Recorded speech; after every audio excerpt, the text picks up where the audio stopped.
Thank you, and also thank you very much, the chair of the panel, Natpuri. I've known him for several years, and I have to say he is one of the greatest philanthropists that we have in the United Kingdom. He is a contributor in every way, and I think the World Hindu Economic Forum is really, really lucky to have him actively involved with us.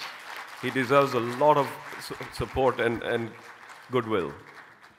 Ladies and gentlemen, I should start by saying namaste and to all my Hindu delegates at this third World Hindu Economic Forum, which started with the vision and truly industrious efforts of Swami Vivekananda ji. It still really fascinates me that this man of spirituality has seen so far ahead to bring Hindu business people to meet and interact. In my mind, this is a unique model for growth and development as the title development as the Hindu title, and Hinduism is just used as a label to bring the businessmen together. And I think this is quite different from many other Hindu labeled arrangements. And I feel very proud to be part of this organization and the vision of Swamiji. No doubt it's going to take time. It's going to build up. As somebody told me, that organizations like this tend to take 8 to 10 years to mature. And I think we are still, this is our third year as a place. My subject today is strengthening Hindu business hubs around the world within the wider context of connecting the Hindu economy worldwide. As our chair has already mentioned about connecting Hindus, I hope my talk is going to cover some of the aspects of how we can actually go about doing some of this.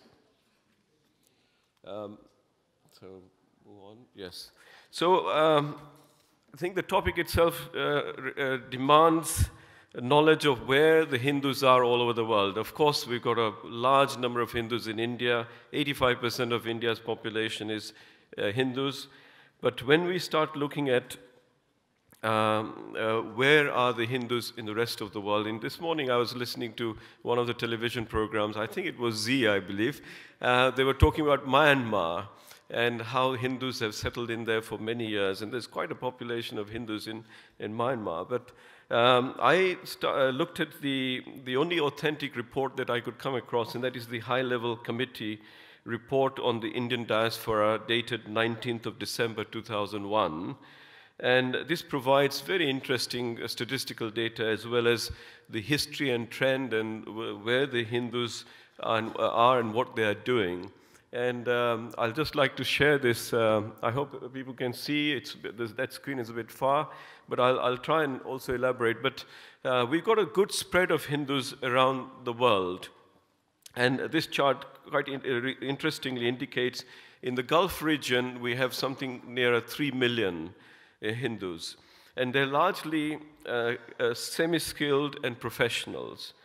In South Africa, we have 850,000, and they're professionals and business people. In Israel, interestingly, there are 45,000 Hindus. And in the UK, we have around 1 million Hindus. They've achieved prominence in all spheres, including business, industry, education, professions, media, and also politics, and increasingly philanthropy too. I think it's also, in the UK is an example, I live there so I can see it, is an example of how the Hindus have fitted in well with the local society in every respect. The US, we have something like 1.5 million Hindus who enjoy distinction of the highest earning capability, best educated, very successful, and occupied in skilled areas like medicine, science, engineering, etc. Philanthropy is also a big part of what Hindus play. And I think we haven't yet seen statistical data of how much philanthropy Hindus from the diaspora do in India and for the Indian society. So one day we hope to see that. Canada has 700,000, Hindus, similar kind of profile as the US. And interestingly, Malaysia, 1.4 million, blue collar and white collar background. And Myanmar, as I was mentioning earlier, 2.4 million. But many of these residents of Myanmar have forgotten their history as Hindus, or at least India. So there are some 20 million Hindus all around the world, excluding, of course, India. And the migration started in the early 19th century and took place, and they settled in Africa, South Asia, Fiji, and latterly in Gulf and the West. And apart from the Chinese diaspora, the Indian diaspora, the Hindu diaspora is the biggest in the world. And this is something that World Hindu Economic Forum needs to take note of, and we need to exploit it. So let us now look at the wealth of the diaspora. Well, some information and reports that I've been able to get from the banks, HSBC Private Bank estimated in 2010 that the non-resident Asians, now that's a wider definition, it's not Hindus, not NRIs, but South Asians, wealth was estimated at $1 trillion. And when you look at the Indian economy overall is $1.3 trillion, that brings into perspective the size of this group. And within that, the Hindu and the diaspora represent something like $500 billion. That's also quite sizable. And this is supported by further reports from CII and also from the Ministry of Finance back in 2010. This data is going back a bit, so one has to upgrade it a bit. And the estimate is that the wealth is increasing by about 6.8% per annum. And today, I think if I had to estimate it, we're saying that the NRI wealth would be about $720 billion, and amongst that, the Hindu wealth would be about $612 billion. The biggest market of the NRI wealth, yeah, that's a chart, is in the USA, followed by UAE, UK, and then UAE, Canada, Hong Kong, and Singapore. There are some 43,000 Hindu millionaires in the US and some 13,000 Hindu millionaires in the UK, and Canada is 3,500. Let's look at how the transfer of money is taking place. And I'm going to come closer to why I'm giving you all this data very soon. But this is a chart where you can see that in 2009, the NRI remittances into India were just less than $47 billion.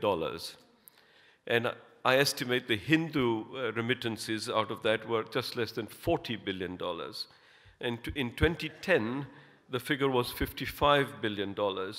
And out of that, it is estimated that 40% of these remittances are easily investable monies. These are not trying to give money to their families or anything like that. This is spare money that they could invest. In comparison to this, the Chinese diaspora are people who remit the highest amount of money into China. And that's something we need to learn and see how they're doing it. 2/3 of the Chinese FDI incomes FDI comes from overseas Chinese, notably from Hong Kong, Taiwan, South Asia. But in comparison, only 6% of is the comparable figure for India. So it's very, very low compared to this. So there's a lot of room, a lot of money that could still flow into India. And I think the present government, and in the past, the previous BJP government, I noticed work pretty good at bringing out products that were attracting new money coming into India. So what are the driving forces that lead to this NRI Hindu wealth that is taking place? Well, it's the demographics. There are, interestingly, 73% of the NRI millionaires are below the age of 50. This implies relatively more risk-taking than wealth preservation. There's a growing NRI base around the world, and that is increasing the number of wealthy people there. There's growth in economy, and also competition among bankers to try and provide products and services in this area.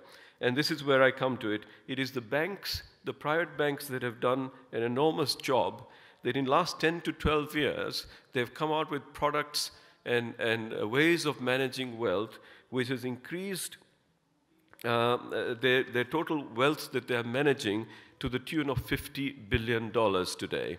So I think that's where the focus needs to be. We have a range of private banks, like in India, we've got the ICICI, the Bank of Baroda, SBI. You also have the US international banks like the Citibank and so on that are actively involved, Barclays Bank, a private bank, actively involved in looking after this wealth. So this is where I come to, where what can we do to leverage this strength? And here it is, our first Hindu hub to strengthen. Can WHEF leverage with these banks and their NRI services divisions to develop mutually beneficial products? And just as examples, if WHEF has got a strong Hindu businessmen database, we may be able to work with the banks to offer this and also convince the banks to bring their Hindu customers as members of WHEF. Maybe we can think about WHEF credit card serviced by a particular bank. We could develop business angle with the banks. If we can have a solid database that can work in creating business amongst NRI business houses, like Natpuri was mentioning earlier, that why can't we do business with each other? If we can demonstrate that we are doing it, the banks are going to be behind us to want to work with us. So these are ideas that we can work on. The more focused, wealthy regions of the NRI spread are, of course, US, UK, UAE, Hong Kong, and Singapore. Maybe that's where we start developing these links. So what else can we do about strengthening the hub and creating Hindu economic growth? Well, let's look at the government. The government has been very active in events like Bharatiya Pravasi, Vibrant Gujarat, and just now we had in London the European Bharatiya Pravasi event. These are all created to increase more closeness to India and also increasing amount of remittance and investments taking place in India. And WHEF needs to find ways and means to show that it can influence the government of India's policies that are helping the Hindu businessmen. Okay, got a reminder, I'm just nearly finishing. And how can we do that? Well, we can become a champion for the Hindu diaspora. If WHEF can become a champion for the Hindu diaspora, we can influence the government in policies and also help the Hindu business people realize that we can support them and look after their interests, so they will be part of WHEF. And how can we do that? Two areas. One is research and development center. We can create good, solid information that can help create policy. And also we can develop a solid software to enable business to happen. Just some couple of statistics. Resurgent India bond, when it was raised by the Indian government, raised $4.2 billion in 1998. And there was a Millennium Deposit Bond that raised $5.5 billion in 2000. And so these are possibilities of how monies can flow in. So in summary, we need to get closer to the private banks to develop, and that's one of the hubs we can work on. We need to work as a champion for the Hindu diaspora to be able to influence the government and create products. And yesterday we had Nitin Karni who was talking about how do I raise money from abroad for his projects. Well, here's an example. We could create a WHEF bond and get Hindu diaspora to participate with it. Thank you very much.